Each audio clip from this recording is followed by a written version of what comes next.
Chapitre 21. Une supposition.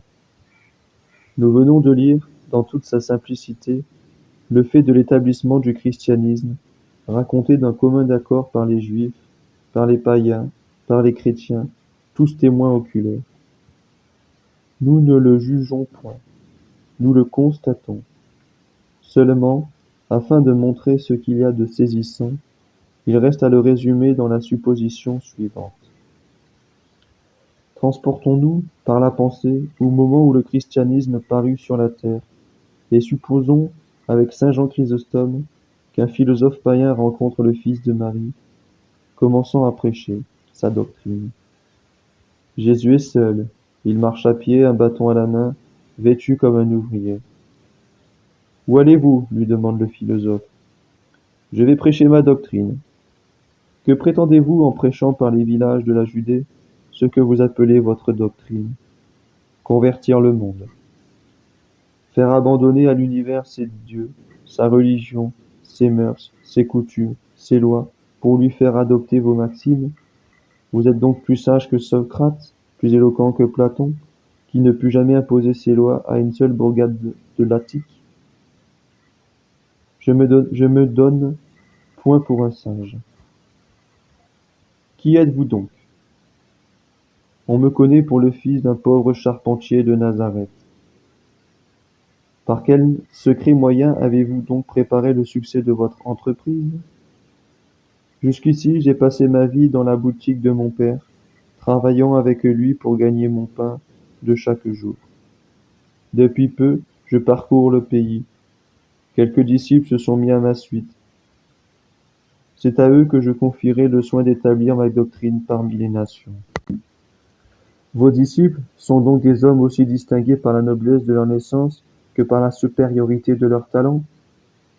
Mes disciples sont 12 pêcheurs, qui ne connaissent que leur barque et leur filet, 12 juifs. Et vous savez ce que sont les juifs dans l'estime des autres peuples. Vous comptez donc sur la protection de quelques puissants monarques? J'aurai pas de plus mortel ennemi que les rois et les grands du monde. Tous s'armeront pour anéantir ma doctrine. Vous possédez donc d'immenses richesses, et en faisant briller l'or aux yeux des peuples, il est facile de se créer des adorateurs. Je n'ai pas de quoi reposer ma tête. Pauvres par leur naissance, mes disciples le seront encore plus par mes ordres. Comme moi, ils vivront d'aumônes et du travail de leurs mains. C'est donc sur votre doctrine elle-même que vous fondez l'espérance de vos succès? Ma doctrine repose sur des mystères que les hommes prendront pour des folies. Je veux, par exemple, que mes disciples annoncent que c'est moi qui ai créé le ciel et la terre, que je suis Dieu et homme tout ensemble, que je suis mort sur une croix entre deux voleurs, que c'est par ce genre de supplice que je dois terminer ma vie. Ils ajouteront que 3 jours après, je suis ressuscité et qu'ils m'ont vu monter au ciel. Si votre doctrine est incroyable, du moins votre morale est bien commode. Sans doute qu'elle flatte toutes les passions. Ma morale combat toutes les passions, condamne tous les vices, commande toutes les vertus, et punit de supplice éternel la pensée même du mal. Vous promettez donc de magnifiques récompenses à ceux qui voudront l'embrasser? Sur la terre, je leur promets le mépris, la haine du genre humain, les prisons, les bûchers, la mort sous toutes les formes. Après la vie, je leur fais espérer des récompenses que l'esprit de l'homme ne peut comprendre. Dans quel lieu et à quel homme prétendez-vous enseigner une pareille philosophie? Sans doute dans quelque coin obscur de votre petit pays, et à quelques ignorants, comme ceux que vous appelez vos disciples? Ma doctrine sera prêchée à Jérusalem devant la synagogue, à Athènes devant l'aréopage, à Rome dans le palais de César, partout, devant les rois et les peuples, dans les villes et dans les campagnes, jusqu'aux extrémités du monde. Et vous vous flattez de réussir. Sans doute. Bientôt je serai reconnu partout pour le seul Dieu du ciel et de la terre.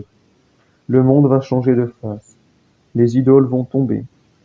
De toutes parts, Les peuples accourront pour embrasser ma doctrine. Les rois même se prosterneront devant l'instrument de mon supplice, et le placeront sur leur couronne comme son plus bel ornement. J'aurai partout des temples et des autels, des prêtres et des adorateurs. Un jour peut-être, vous-même répandrez votre sang pour attester la divinité de ma personne et la vérité de ma doctrine. Pauvre idiot, votre place n'est pas ici, elle est dans une maison d'aliénés. Retournez du moins, pour n'en jamais sortir, dans la boutique de votre père. Votre projet est le comble de l'extravagance. Le philosophe a raison. Aux yeux du sens commun, entreprendre la conversion du monde avec 12 pécheurs, au siècle d'Auguste, en dépit de toutes les forces humaines, ce projet est le comble de la folie. Cependant l'histoire profane est là pour l'attester. Ce projet a été exécuté. Il a été de la manière et par les moyens que Jésus avait prédits. Il l'a été rapidement. Sur ce fait toujours subsistant pose le credo du chrétien. Quand Proudhon, Renan, Strauss, Kardec, avec toute la smalla des négateurs, philosophes ou spirites, anciens et modernes, auront anéanti ce fait, ils pourront se flatter d'avoir ébranlé la base de notre foi. Jusque-là, nous nous rirons de leurs attaques de pygmées et leur renverrons comme leurs appartenants de plein droit les qualifications d'ignorance, de crédulité et d'imbécillité dont ils nous gratifient. Si le philosophe même dont nous venons de parler reparaissait aujourd'hui sur la terre, et qu'il vit comme nous la religion de Jésus de Nazareth dominant encore le monde civilisé, douterait-il du miracle de son établissement? Ne s'écrierait-il pas ravi d'admiration? Tout cela est au-dessus des forces humaines. Tout cela est donc l'œuvre de Dieu.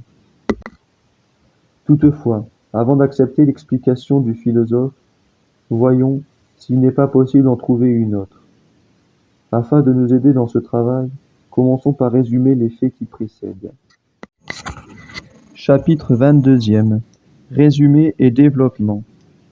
Nous venons de raconter le fait de l'établissement du christianisme, comme nous aurions raconté tout autre fait, sans exprimer aucune opinion sur la cause, humaine ou divine, de cette révolution la plus étonnante qui fut jamais. Soit comme partie intégrante, soit comme conséquence immédiate, cette révolution implique les faits suivants, que nul ne peut nier, sans fermer les yeux à la lumière, ou sans ébranler toute certitude historique. Premier fait. Il y a 1800 ans, le monde civilisé était païen.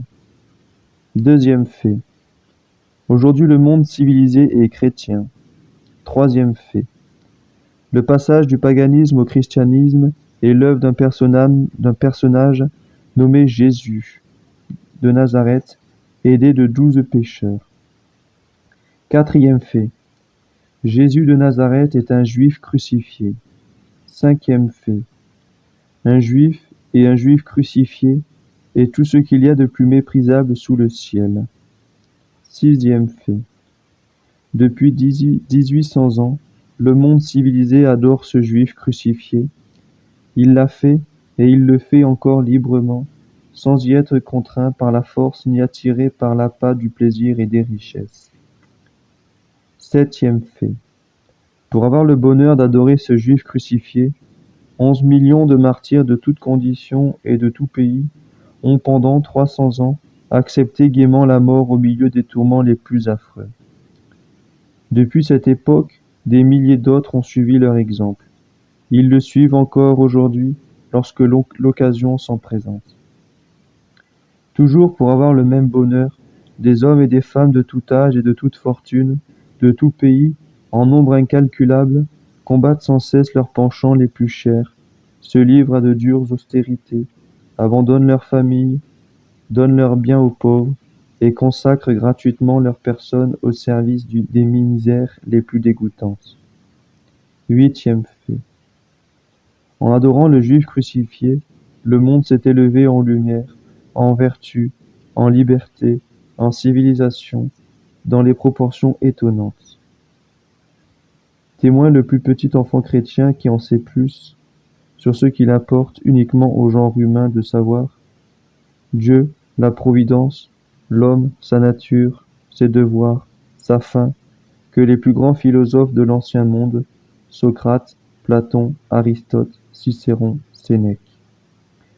Témoin le plus obscur au village chrétien, où se trouve plus de dignité pour l'homme, plus de liberté pour la femme, plus de sécurité pour l'enfant qu'on en connaissait dans tout le monde païen. Témoin tous les peuples de l'Europe et de l'Amérique, qui autrefois barbares ou sauvages, sont devenus en adorant le Juif crucifié, les princes de la civilisation. Témoin en un mot, la map-monde qui vous donne la lumière, la civilisation, la liberté dans tous les pays qui adorent le Juif crucifié. 9e fait. Toutes les nations qui n'adorent pas le Juif crucifié demeurent ensevelies dans les ténèbres de la barbarie, enchaînées dans les liens de l'esclavage, stationnaires dans les voies de la civilisation. Témoins les Chinois, les Indiens, les Turcs, les Arabes, les Nègres, les Océaniens, en un mot, témoins la map-monde. 10e fait. Aucune nation n'est sortie et ne sort de la barbarie ignorante ou lettrée, ne brise les chaînes de l'esclavage, ne marche dans la voie du progrès qu'en adorant le Juif crucifié, et dans la proportion de la ferveur avec laquelle elle l'adore. Témoin toutes les nations anciennes et modernes, témoin l'histoire universelle. 11e fait. Toute nation qui cesse d'adorer le Juif crucifié commence par perdre ses mœurs, sa paix, sa prospérité, et finit par disparaître ou par retomber dans les ténèbres de la barbarie savante ou lettrée, dans les chaînes de l'esclavage, et par rétrograder dans les voies de la civilisation, et cela en raison directe de son abandon du Juif crucifié. Témoin toutes les nations de l'Asie et de l'Afrique, où l'ignorance le dispute à la dégradation. Témoin les nations de l'Europe moderne, où tout devient trouble, malaise, haine, confusion de systèmes et d'idées, et révolution et bouleversement. 12e fait. Le Juif crucifié se maintient, depuis 18 siècles, sur les autels du monde civilisé, malgré les attaques formidables et sans cesse renouvelées des tyrans armés de la hache, des impies armés du sophisme, des moqueurs armés de sarcasme, des hommes pervers armés de tous les instincts brutaux de la nature corrompue. Par une exception unique dans les annales du monde, il s'y maintient au milieu des agitations continuelles et des bouleversements qui 20 fois ont changé la face du monde, emporté les empires, les républiques, les plus beaux systèmes, les institutions les plus fermes. En un mot, il s'y maintient aimé et adoré, malgré l'inflexible loi de mort qui pèse sur toutes les œuvres humaines et ne leur laisse qu'une existence passagère. Tels sont les faits visibles, palpables, permanents, qui résultent de cet autre fait. Le monde adore un Juif crucifié. Chapitre 23e. Double explication. Comment expliquer ces faits incroyables? La chose est aisée, répond le chrétien. L'adoration, 18 fois séculaire d'un Juif et d'un Juif crucifié par toutes les nations civilisées du globe est un mystère dont la profondeur fait tourner la tête à qui veut la mesurer. Cela est vrai. Les autres mystères du christianisme ne sont pas moins impénétrables à la raison. Cela est encore vrai. Les lois de la morale chrétienne surpassent évidemment les forces naturelles de l'homme. Cela est toujours vrai, parfaitement vrai. Toutefois, je comprends très bien, et l'adoration d'un Juif crucifié, et la croyance des impénétrables mystères du christianisme, et la pratique de son impraticable morale, par les plus grands génies et par les plus grands peuples du monde. Jésus de Nazareth est le Fils de Dieu, Dieu lui-même, voilà le secret. Tout-puissant, il a triomphé avec les plus faibles moyens des plus grands obstacles. Source de lumière et de vertu, il a répandu sur le monde une partie de ses dons divins, et le monde a cru et pratiqué. En croyant et en pratiquant, il s'est élevé à une haute perfection religieuse, politique et sociale. Tant qu'il ne s'approche pas de ce Dieu, foyer de toute lumière, principe de toute perfection, il reste dans la dégradation et dans les ténèbres. Quand il s'en éloigne, il retombe dans son premier état d'abjection et de misère. Aussi infailliblement que la terre dans les ombres de la nuit, lorsque le soleil quitte l'horizon. En un mot, Dieu s'en est mêlé, il y a eu miracle, tout s'explique. Les miracles sont des contes de bonnes femmes, répondent les incrédules.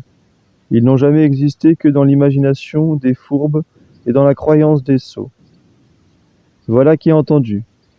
Le monde s'est converti sans miracle. Par conséquent, Jésus de Nazareth n'est pas Dieu et le Fils de Dieu. Il est simplement un juif comme un autre juif, un homme comme un autre homme, un philosophe comme un autre philosophe, avec quelques talents ou quelques habiletés de plus. Les 12 apôtres étaient 12 pécheurs, comme les autres pécheurs. Dieu n'était ni avec lui, ni avec eux. Telle est donc la manière dont vous résolvez le problème. Étant donné un juif crucifié, avec 12 pécheurs, envoyés par lui pour prêcher sa doctrine, évidemment le monde a dû se convertir et adorer comme l'unique Dieu du ciel et de la terre, ce juif crucifié. Il y a une proportion évidente entre l'effet et la cause, entre les moyens et la fin. Rien là de surnaturel ni de divin. Tout est très simple, très naturel, très conforme aux lois logiques. Nous acceptons la solution dont les conséquences vont mettre en lumière l'admirable justesse.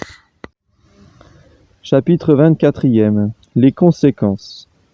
Première conséquence.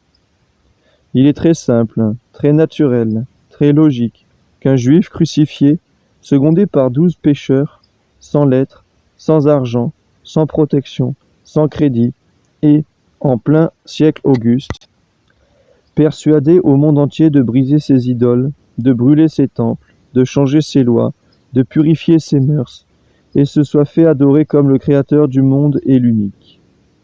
Dieu du ciel et de la terre, lui, juif crucifié entre deux scélérats, comme le plus scélérat des trois. Tout cela est très naturel, très logique, très facile à comprendre. Seconde conséquence. Il est très simple, très naturel, très logique, que pendant 300 ans, des millions d'hommes, de femmes, de riches, de pauvres, de sénateurs, de princes, de généraux d'armée, de consuls en Asie, en Afrique, en Grèce, à Rome, dans les Gaules, dans les Espagnes, dans la Germanie, sur toute la face du globe, se soient laissés déchirer, broyer, brûler, noyer, hacher en morceaux, pour avoir le plaisir et l'honneur d'adorer, comme l'unique Dieu du ciel et de la terre, un juif crucifié qui n'était qu'un juif. Tout cela est très naturel, très logique, très facile à comprendre. Troisième conséquence. Il est très simple, très naturel, très logique, que depuis 1800 ans, malgré le progrès de l'âge et le développement des Lumières, le monde ne sorte point de sa honteuse idolâtrie. Jusqu'au contraire, des centaines de millions d'hommes et de femmes de tous les pays aiment et adorent le juif crucifié, qui n'est qu'un juif, jusqu'à se laisser égorger pour lui, ou à lui sacrifier par un dévouement volontaire leur fortune, leur liberté, leur famille, leurs espérances, leurs affections les plus chères. Tout cela est très naturel, très logique, très facile à comprendre. Quatrième conséquence.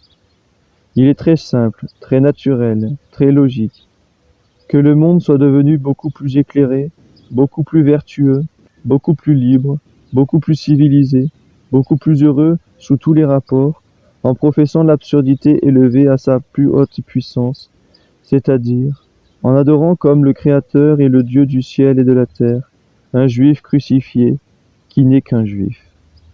Tout cela est très naturel, très logique, très facile à comprendre. Cinquième conséquence.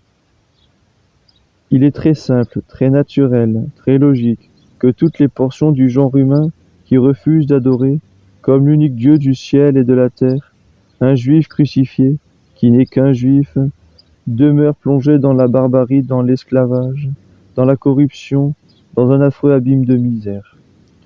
Tout cela est très naturel, très logique, très facile à comprendre. Sixième conséquence. Il est très simple, très naturel, très logique, que cette portion dégradée du genre humain sorte de la barbarie, de l'esclavage, de la corruption et marche dans les voies de la liberté, de la civilisation et du bonheur, aussitôt qu'elle adore, comme l'unique Dieu du ciel et de la terre, un juif crucifié qui n'est qu'un juif.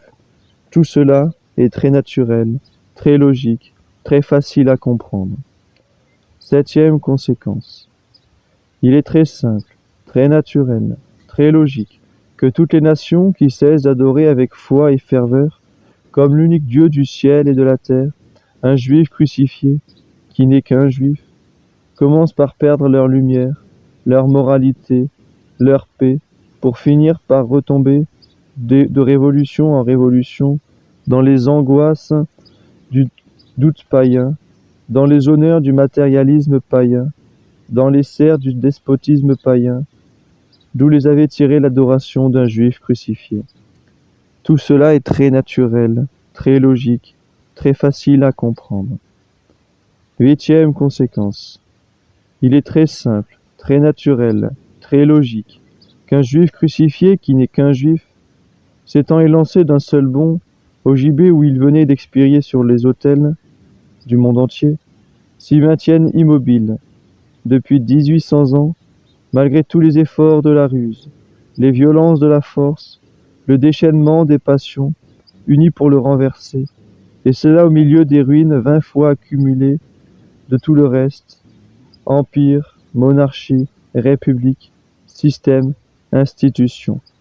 Tout cela est très naturel, très logique, très facile à comprendre. Neuvième conséquence. Il est très simple, très naturel, très logique, que tous les peuples du monde, qui pendant 4000 ans attendirent du ciel un libérateur, chargé de rétablir sur la terre le règne de la vérité, de la justice et de la vertu, aient reconnu pour l'objet de leurs espérances un juif crucifié qui n'est qu'un juif. Que, à partir de ce moment, ils aient cessé d'attendre un autre libérateur. Que Dieu, qui n'est rien, s'il n'est la bonté, la vérité, la puissance infinie, ait permis, sans réclamation, sans opposition, que ce juif crucifié se soit emparé à son profit de la foi et de l'adoration du genre humain. Que ce juif, qui n'est qu'un juif, ait fait toutes les œuvres de Dieu, éclairé, consolé, affranchi, rendu les hommes meilleurs et plus heureux, et que tout cela, bien qu'il ne fût pas Dieu, ni envoyé de Dieu, mais un faussaire insigne, un scélérat 1000 fois digne de la potence à laquelle il fut pendu. Tout cela, dites-vous, est très naturel, très logique, très facile à comprendre. En tout cela, il n'y a rien de surnaturel, rien de divin, et pas d'ombre de miracle. Pour partager votre avis, le chrétien n'a qu'une chose à vous demander. Chapitre 25e. Une expérience. Afin de nous prouver, clair comme 2 et 2 font 4, que la conversion du monde, avec toutes ses conséquences, par un juif crucifié, qui n'est qu'un juif, aidé de 12 pécheurs, comme tous les autres pécheurs, est une chose très facile, très logique, qui ne surpasse nullement les forces humaines et qui n'exige aucun miracle. Nous allons prier quelques incrédules en renom, Monsieur Renan, par exemple, de nous en donner une répétition. Jamais entreprise ne fut plus digne de son grand cœur. Sa profonde compassion pour le genre humain, sottement courbé depuis tant de siècles, sous le joug dégradant de l'idolâtrie chrétienne, ne permettent pas de douter qu'il se prête avec bonheur à l'expérience proposée. Donc, un matin, le fier négateur de la divinité du christianisme descend dans la rue, ses 2 fameux volumes sous le bras, et se dirige vers le faubourg Saint-Antoine. À sa vue, s'offre le fils d'un charpentier, fumant sa pipe devant l'atelier de son père.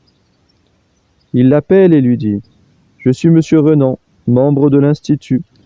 La science m'a démontré que l'établissement du christianisme est une œuvre purement humaine. Jésus n'est pas Dieu. Il n'a pas fait de miracle. Ses apôtres étaient des rêveurs. Frappés d'hallucinations, ce qui arrive souvent en Judée, ils ont cru voir ce qu'ils n'ont pas vu, entendre ce qu'ils n'ont pas entendu. Mes livres, que voici, t'en donnent la preuve.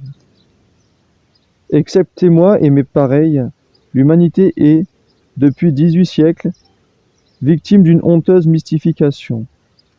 Pour l'en convaincre, j'ai résolu de donner une répétition du fait dont Jésus fut le héros. Je t'ai choisi pour exécuter cette entreprise. Le succès fera ta gloire aussi bien que la mienne. Plein de cette pensée, tu vas recommencer le rôle de Jésus de Nazareth. Ce rôle t'est connu, et tu es dans toutes les conditions voulues pour le remplir. D'une part, tu es charpentier et fils d'un charpentier. D'autre part, tu n'as besoin pour réussir ni d'argent surnaturel, ni de miracle. À l'œuvre donc, et tu deviens immortel. Sur la parole du savant académicien, le jeune charpentier quitte la boutique de son père, descend sur les bords de la Seine, et réunit autour de lui 12 pêcheurs de profession. Mes amis, leur dit-il, laissez là vos barques et vos filets, suivez-moi, j'ai une importante communication à vous faire. Ils le suivent. Avec eux, il monte sur les buttes Chaumont, et se retirant à l'écart, il les fait asseoir sur le gazon, puis il leur parle en ces termes. Vous me connaissez, vous savez que je suis charpentier de mon état et fils d'un charpentier. Il y a bientôt 30 ans que je travaille dans la boutique de mon père. Souvent, vous m'avez vu lorsque vous veniez me chercher pour réparer vos barques. Eh bien, vous êtes dans l'erreur. Je ne suis pas du tout ce que vous pensez. Tel que vous me voyez, je suis Dieu. C'est moi qui ai créé le ciel et la terre. J'ai résolu de me faire reconnaître pour ce que je suis et adorer dans tout l'univers jusqu'à la fin des siècles. Je veux bien vous associer à ma gloire. Voici mon projet. Je commence par courir, pendant quelque temps, en prêchant et en mendiant, les campagnes des environs de Paris. Les uns m'écoutent, les autres se moquent de moi et me repoussent. On m'accuse de différents crimes, et je manœuvre si bien que je me fais condamner à mort et conduire à l'échafaud. C'est là mon triomphe. 3 jours après l'exécution, je replace ma tête sur mes épaules, je ressuscite et vous dis « Allez enseigner toutes les nations, les baptisant au nom du charpentier de Paris, et leur enjoignant de croire tout ce que je vous ai enseigné, de faire tout ce que j'ordonne. » Paris sera le premier théâtre de votre prédication. Vous parcourez les rues, vous vous arrêtez sur les places, vous appelez les passants et vous leur dites « Écoutez la grande nouvelle, le jeune charpentier du faubourg Saint-Antoine, qui parcourait les campagnes en mendiant et en prêchant, qui s'est fait condamner à mort par la cour d'assises et qui a été exécuté ces derniers jours, ce n'est pas un homme, c'est le Fils de Dieu, le Créateur du ciel et de la terre. Afin d'avoir la gloire et le plaisir de l'adorer, vous devez tous, sans exception, hommes, femmes, enfants, riches, pauvres, commencer par confesser que vous et vos pères, ainsi que tous les peuples du monde, n'avaient été jusqu'ici qu'un troupeau d'ignorants, victimes des plus grosses erreurs. Ensuite, vous devez vous prosterner humblement à nos pieds, le repentir dans le cœur, nous dire tous vos péchés, même les plus secrets, et faire toutes les pénitences qu'il vous paraîtra bon de vous imposer. Puis, vous aurez la complaisance de vous laisser moquer, injurier, insulter, sans maudire, mettre en prison, sans opposer la moindre résistance, fouetter jusqu'au sang, l'action de grâce sur les lèvres, enfin trancher la tête sur la place publique, et croire du fond du cœur que c'est tout ce qui peut vous arriver de plus heureux. Voilà, mes amis, ce que vous répéterez mot à mot dans tous les quartiers de Paris. De là, vous vous répandrez dans les provinces, vous traverserez les Alpes, les Pyrénées, l'océan, et vous irez prêcher même la même doctrine, jusqu'aux extrémités du monde. Je ne dois pas vous le dissimuler. Tout le monde se moquera de vous. Les grandes personnes diront que vous avez bu. Des troupes d'enfants courront après vous, en vociférant et en vous jetant des pierres. Tout cela causera du trouble dans la ville. Les agents de police vous arrêteront, vous serez traduit devant la justice. Le procureur impérial vous fera de sévères semonces et vous défendra de prêcher ma doctrine. Vous ne l'écouterez pas, et vous la prêcherez de plus belle. On vous arrêtera de nouveau, vous vous laisserez arrêter. On vous fouettera de nouveau, vous vous laisserez fouetter. On vous mettra de nouveau en prison, vous vous laisserez mettre en prison. Enfin, pour vous faire taire, à Paris ou ailleurs, on vous coupera la tête. Vous vous laisserez couper la tête, alors tout ira pour le mieux. Quand cela sera fait, nous aurons complètement réussi. Tout le monde voudra se convertir. Moi je serai reconnu pour le seul vrai Dieu. On m'adorera d'abord à Paris, puis dans tous les départements de la Seine et dans tous les autres. De Paris, mon culte passera à Rome, à Londres, à Pétersbourg, à Madrid, à Constantinople, à Pékin. Bientôt la boutique de mon père deviendra une jolie chapelle où les pèlerins arriveront en foule des quatre coins du monde et leurs riches présents feront l'orgueil de ma ville natale. Pour vous, mes 12 apôtres, vous serez 12 saints qu'on invoquera par tout l'univers. On mettra vos os dans des autels d'or et de marbre. Vos statues sont des niches, et vos portraits, peints sur des bannières, seront portés en procession, non seulement à Paris, mais dans le monde entier, jusqu'à la fin des siècles. Ainsi vous arriverez en ligne droite à l'immortalité, sans compter le ciel que je vous promets pour toute l'éternité. Quel bonheur pour vous, quelle gloire pour vos femmes et vos enfants. Convertir le monde n'est pas plus difficile que cela, et voilà mon projet. Il est comme vous voyez très simple, très logique. Il n'excède en rien les forces humaines et n'exige pas l'ombre d'un miracle. Je peux compter sur vous, n'est-ce pas? Comment serait-il accueilli un pareil discours? Il n'est pas besoin de le dire. J'entends nos braves pécheurs irrités de la mystification dont ils sont l'objet, la reprocher énergiquement de la parole et du geste, peut-être du bras, à celui qui en est l'auteur. Je les vois descendre dans Paris, publiant partout que la tête du jeune charpentier du faubourg Saint-Antoine a déménagé. Et personne ne sera étonné d'apprendre que le nouveau Dieu a été conduit, le jour même, à l'hospice des Charenton, où il jouit au lieu des honneurs divins, du privilège incontesté de tenir le second rang parmi les fous, le premier appartenant, sans contexte, à l'inventeur du projet. Chapitre 26e. Une conclusion. Il est dûment établi que l'entreprise du charpentier de Paris est le sublime de la folie. Toutefois, elle n'est pas plus insensée que celle de Jésus de Nazareth.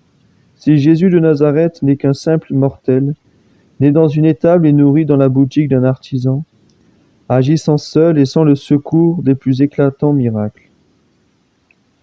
Elle l'est même beaucoup moins. Un charpentier de Paris vaut bien un charpentier de Nazareth. Un Français guillotiné n'est pas au-dessous d'un Juif crucifié. 12 pécheurs de la Seine peuvent bien, pour le savoir et le courage, soutenir la concurrence avec 12 pécheurs des petits lacs de la Galilée. Faire adorer un citoyen français au XIXe siècle est sans comparaison moins difficile que de faire adorer un juif au siècle d'Auguste.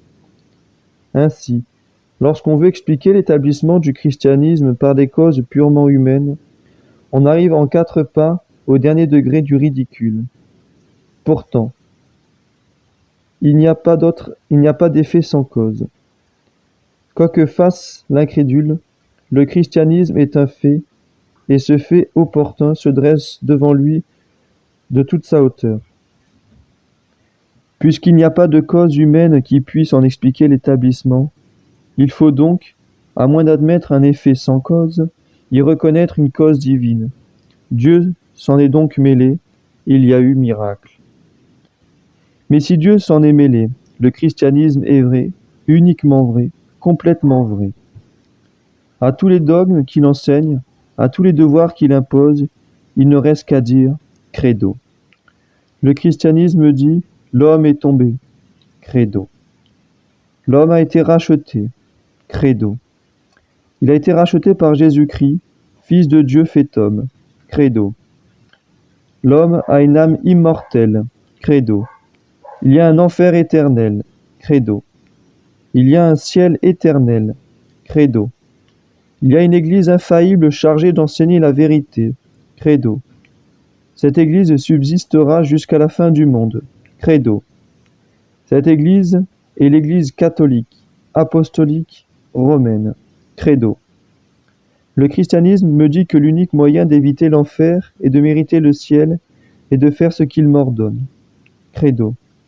Aimer Dieu plus que tout et mon prochain comme moi-même, credo. Pardonner les injures, credo. Respecter le bien d'autrui, credo. Vivre chaste, credo. Humble, credo. Mortifié, credo. Me confesser, credo. Communier, credo. Puisque le christianisme est vrai, complètement vrai, tous les systèmes contraires au christianisme sont faux. Toutes les objections, nulles, attendues, qu'il ne peut y avoir de vérité contradictoire.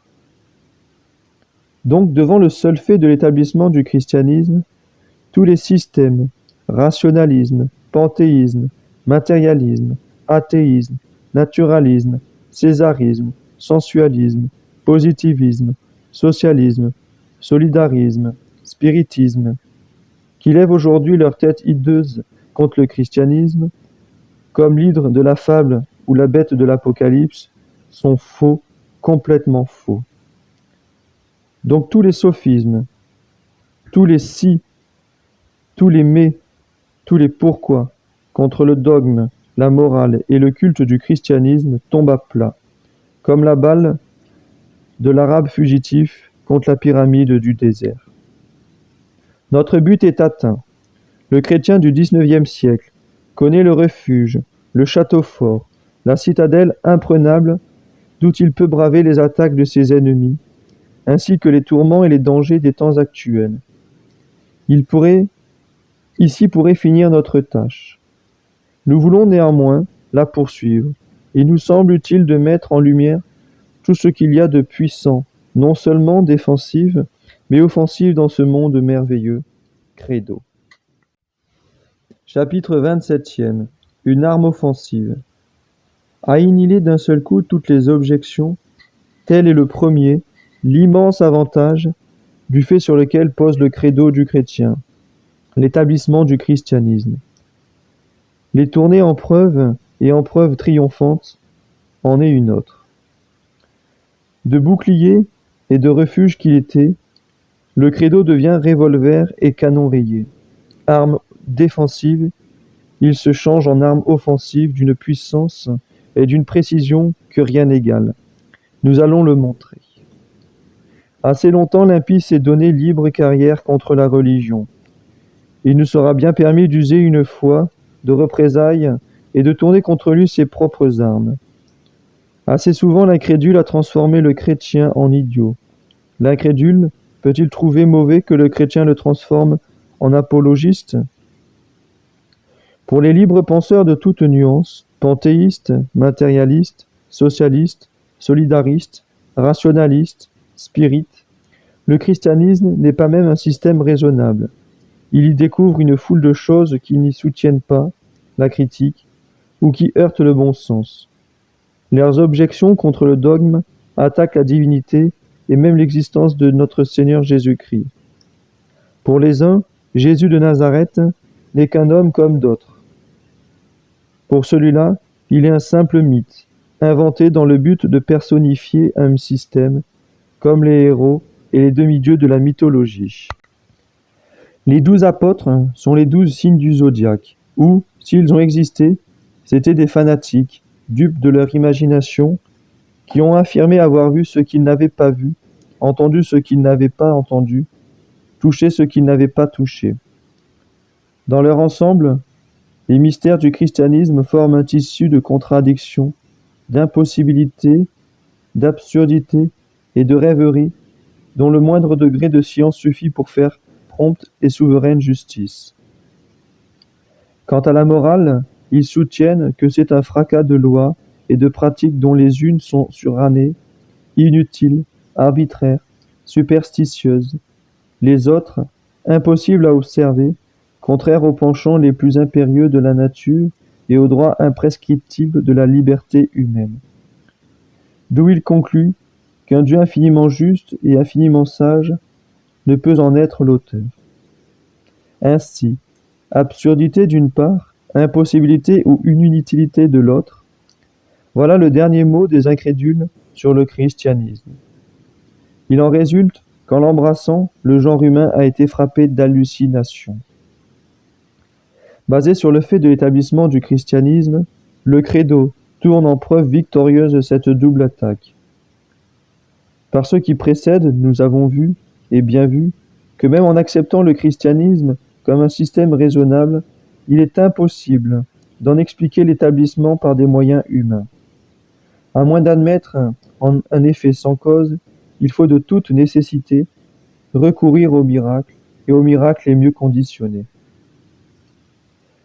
Vous venez maintenant nous dire, et vous vous efforcez de le persuader au monde entier, que le christianisme n'est pas même un système raisonnable, que son dogme est faux, incroyable, absurde en beaucoup de points. Qu'est-ce que cela?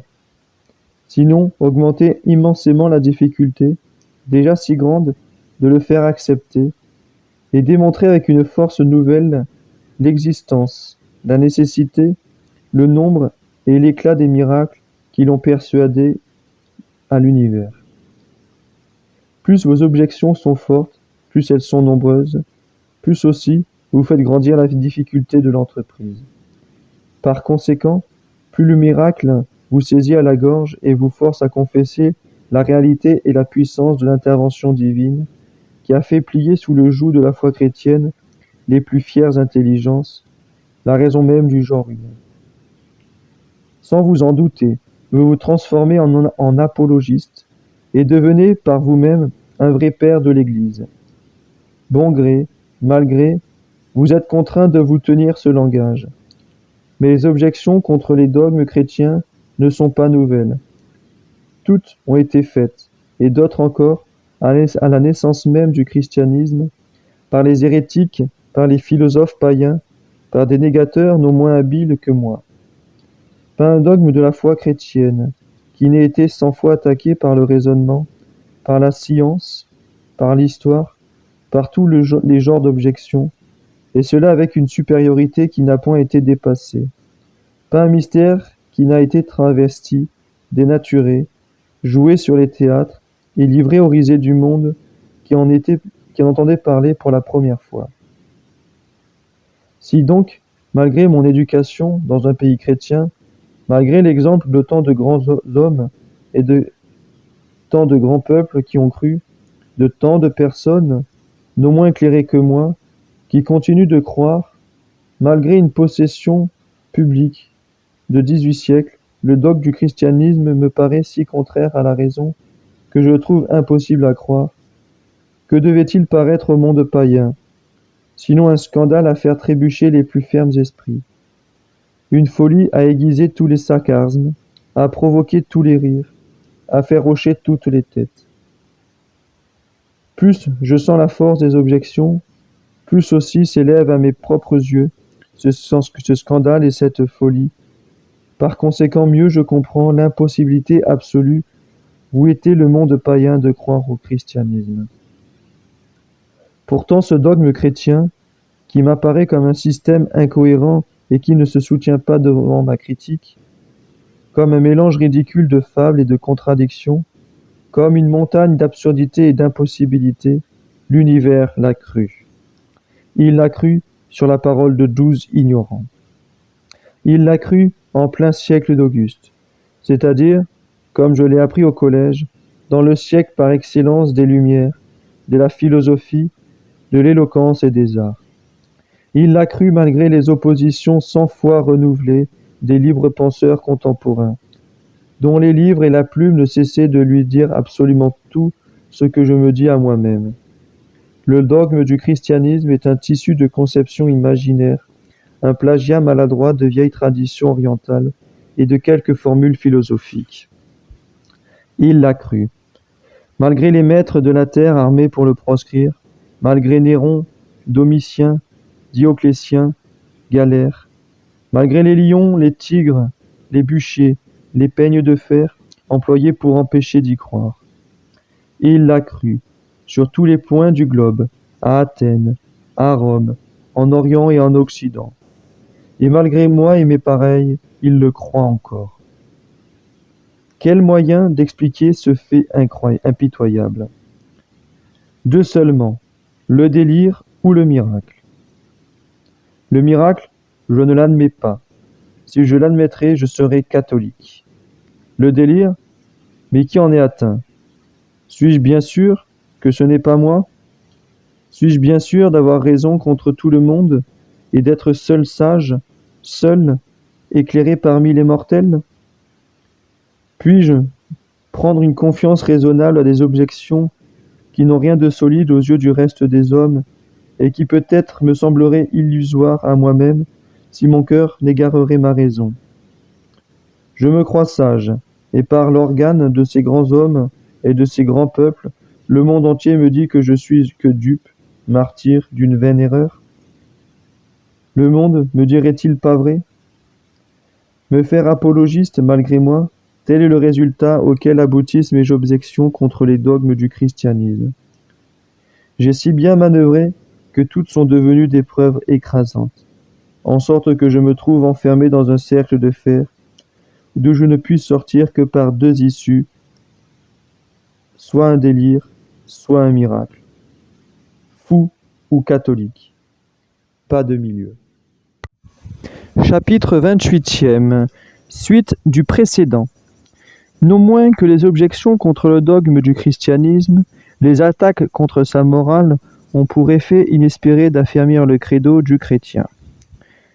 Toutes les réclamations de l'orgueil, tous les murmures des passions, toutes les révoltes de la nature contre les préceptes de l'Évangile tendent à montrer que ces préceptes sont inutiles, impraticables, surannés, contraires à la liberté de l'homme, du moins qu'on peut en prendre ou en laisser sans conséquence. De là que résulte-t-il? Encore la preuve palpable de l'existence, de la nécessité, du nombre et de l'éclat des miracles qui ont forcé le monde à courber la tête sous le joug de la morale chrétienne. Plus les objections paraissent fortes, plus elles sont nombreuses, plus aussi elles font grandir la difficulté de l'entreprise.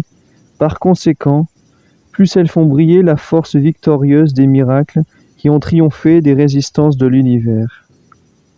Ici, le libre penseur Renan, Proudhon, Strauss, quelle que soit sa science, son âge ou son nom, se trouve de nouveau transformé dans le fort de sa conscience en apologiste involontaire. Il est condamné à se dire « La morale du christianisme était, il y a 18 siècles, ce qu'elle est aujourd'hui. » Or, cette morale me paraît en beaucoup de points inutile, facultative, surannée, impraticable, contraire à ma raison et à ma liberté. C'est moi qui tiens ce langage, moi qui sens cette impossibilité, moi qui proclame cette liberté de choisir les préceptes qui me conviennent et de laisser ceux qui ne me conviennent pas. Qui suis-je donc, moi, né au sein du christianisme, moi habitué dès l'enfance à regarder les lois évangéliques comme une loi divine et de tout point obligatoire, moi façonné sur les genoux de ma mère au joug qu'elle impose, moi qui ai grandi dans une atmosphère chrétienne et qui vis environné d'exemples, dont la voix incessante me prêche et la nécessité absolue de la morale du christianisme et la possibilité de la pratiquer.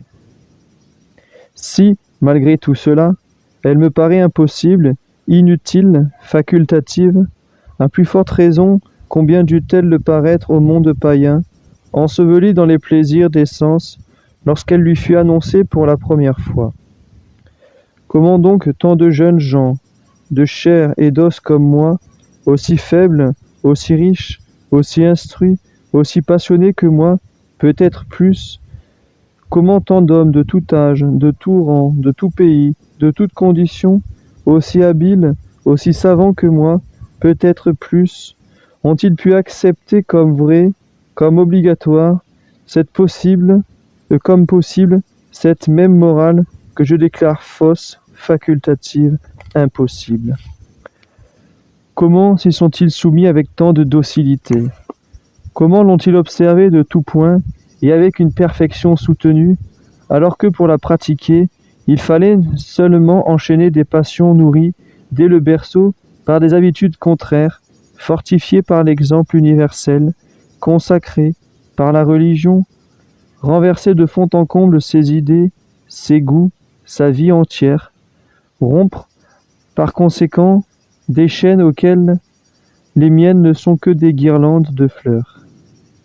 Mais encore consentir à être renié par ses proches, dépouillé de ses biens, criblé de sarcasmes, fouetté jusqu'au sang, marqué d'un fer rouge, envoyé aux galères, en attendant pour dernier encouragement le délicieux plaisir d'être rôti tout vif ou gracieusement broyé entre les dents d'un lion d'Afrique ou d'un ours de Germanie, au battement de main de tout peuple. Quel moyen d'expliquer ce nouveau fait, non moins impitoyable que le premier? Deux seulement, le délire ou le miracle, foi ou folie, pas de milieu. Voilà le résultat des objections de mon esprit et des révoltes de mon cœur contre la morale du christianisme. De gré en gré, je suis venu à démontrer, mieux que tous les apologistes, l'impérieuse nécessité et l'inébranlable certitude des miracles, dont l'éclat seul a pu vaincre, dans le genre humain tout entier, la plus formidable opposition qui se puisse concevoir. L'orgueil des sens, la faiblesse du cœur et la violence des passions, ligués contre la morale évangélique. Cette démonstration a de plus la perfide propriété de grandir en raison directe de mes difficultés. Plus vives sont mes passions, plus indomptables sont mes sens, plus invertébrées sont mes habitudes, plus pesantes sont mes chaînes, et plus je comprends la nécessité et la force irrésistible des miracles qui ont triomphé de toutes ces choses dans le monde du siècle d'Auguste, et lui ont fait, au prix de son sang, accepter et pratiquer une morale dont personne mieux que moi ne connaît l'impossibilité. Que me reste-t-il? Prétendre que la croyance du genre humain au christianisme est l'effet d'une hallucination? Mais on ne manquera pas de me répondre. Si le genre humain est halluciné, qui vous a dit que vous ne l'êtes pas? Si tous les hommes sont fous, prouvez que vous êtes sage. Que me reste-t-il donc? À moins de fermer les yeux pour ne pas voir et de me condamner à une inconséquence perpétuelle, qui serait le ver rongeur de ma conscience, la honte de ma vie et le tourment de ma mort, il me reste à revenir à la foi de mon baptême et à professer, plus encore par ma conduite que par mes paroles, l'inattaquable credo du monde catholique. Ce parti seul est raisonnable. Credo. Chapitre 29e. Résumé général. Effrayés des immenses dangers qui menacent aujourd'hui la foi d'un grand nombre d'âmes, nous avons voulu leur procurer un refuge assuré. Ce refuge est dans ce mot, credo. Fondé sur un miracle le plus éclatant de tous et toujours subsistant, ce mot, bien compris, est pour le chrétien un infaillible moyen de défense et un principe éternel de victoire. Quel est ce miracle? C'est la conversion du monde, résumée dans ce fait. Le monde adore un juif crucifié. Ce fait donne lieu au raisonnement suivant. Ou ce juif crucifié est Dieu, ou il n'est pas Dieu. S'il est Dieu, tout s'explique. Le monde adore le juif crucifié, Jésus de Nazareth, parce que des miracles d'un éclat irrésistible, opérés par lui et par ses disciples, ont prouvé sa divinité et forcé la loi du genre humain. Dans ce cas, le christianisme, étant l'œuvre de Dieu, est vrai, complètement vrai, éternellement vrai, et rien n'est mieux fondé que le credo du chrétien. Si le Juif crucifié, Jésus de Nazareth, qui depuis 1800 ans trône sur les autels du genre humain, n'est pas Dieu, le monde entier, le monde civilisé, est frappé d'une incurable hallucination, attendu que sur la simple parole de 12 ignorants, de 12 faussaires, de 12 fanatiques, qui sont venus lui dire avoir vu ce qu'il n'avait pas vu, entendu ce qu'il n'avait pas entendu. Il a, contrairement à toutes les lumières de sa raison et malgré tous les penchants de son cœur, adoré et qu'il adore, comme le Créateur du ciel et de la terre, un Juif crucifié qui s'est dit Dieu et qui ne l'est pas. La première conclusion de ce raisonnement est que le credo du chrétien, basé sur le fait de l'établissement du christianisme, avec miracle ou sans miracle, demeure un refuge inexpugnable. La seconde, qui renferme l'incrédule dans un cercle de fer, d'où il ne peut sortir que par l'une de ces deux issues, la foi à sa plus haute puissance ou à la folie à ses dernières limites.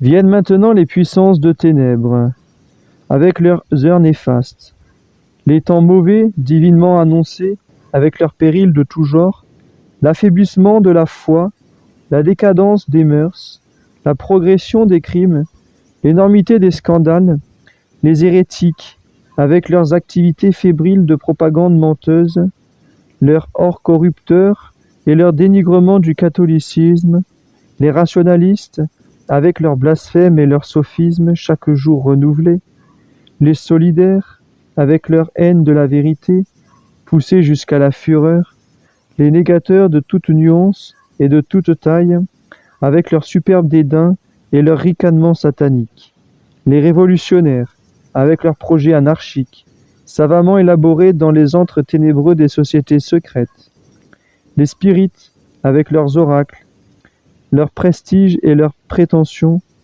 hautement avoués de substituer le culte des démons au culte du vrai Dieu. Que les gouvernements, frappés de démence, se liguent contre le christianisme et contre l'Église, qu'il subsiste le droit de la force à la force du droit, et ramène les hommes à la morale des loups, que les nations, atteintes du militarium tremens, s'organisent en camps armés, et qu'en prévision d'hécatombes humaines, inconnues dans l'histoire, toute leur sollicitude soit de trouver une arme capable de tuer 100 hommes dans une minute, que le monde baptisé, ce monde qui doit tout au christianisme, se mette en insurrection permanente contre notre Seigneur Jésus-Christ, qu'il tourne contre son vicaire les armes de ses soldats et les ruses de sa diplomatie, qu'il le dépouille de ses biens, qu'il nie ses droits et l'abreuve d'outrage, que la papauté temporelle s'écroule et avec elle la clé de voûte de l'édifice social, que Pie IX, chassé de sa demeure par ses propres enfants, soit contraint de prendre le chemin de l'exil, que des semences de schisme se manifestent et donnent lieu à de lamentables défections, qu'enfin, sous un nom ou sous un autre, solidarisme, maçonnisme, satanisme, socialisme, la révolution triomphante déchaîne toutes les mauvaises passions, ébranle les trônes, disloque les empires, noie dans le sang la civilisation moderne et attire sur la terre coupable des catastrophes justement méritées. Le chrétien ne sera point ébranlé. Fort de son credo, lui, enfant, jeune fille, pauvre servante, petite ouvrière, obscur laboureur, il laissera passer, tranquille et confiant, la justice de Dieu. Il sait, et il saura toujours, que toutes ces tempêtes ont été prédites, qu'il ne tombera pas un cheveu de sa tête sans la permission de son Père céleste, que tout ce qui arrive tourne au bien des élus, que les portes de l'enfer ne prévaudront point contre l'Église, et que ses ennemis pourriront bientôt dans le tombeau qu'ils avaient creusé pour elle. Le monde adore un juif crucifié.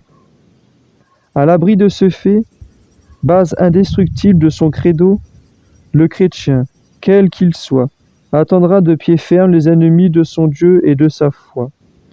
Au lieu de se troubler de leurs sophismes, au lieu de s'évertuer à les repousser par le raisonnement, il les transformera en preuves victorieuses et fera ce que font les enfants du siècle quand ils sont au spectacle. Il se contentera de regarder, d'écouter et d'applaudir. Quand ils auront bien disputé, bien nié, bien raisonné et encore plus déraisonné, il leur dira « Courage ! En croyant faire votre œuvre, vous faites la mienne. Multipliez vos objections, vos négations, vos sarcasmes. Zappez tous les fondements du christianisme, niez les prophéties, niez les miracles, niez Jésus-Christ, transformez ma religion en un tissu de rêverie, d'inutilité, d'impossibilité. Plus ces dogmes paraîtront absurdes et sa morale impraticable, plus les apôtres seront hallucinés, faibles, méprisables, plus les sophismes et les impies auront eu plus les sophismes et les impies auront eu ou auront d'esprit, de savoir, d'éloquence, de crédit, plus ma foi devient vive et votre folie palpable. Mieux que personne, vous avez démontré que l'adoration d'un juif crucifié par toutes les nations civilisées du globe est un fait inexplicable, évidemment au-dessus des forces humaines, par conséquent évidemment divin. Fin de la lecture du credo de Monseigneur Gomme, ayant reçu l'imprimatur en 1866.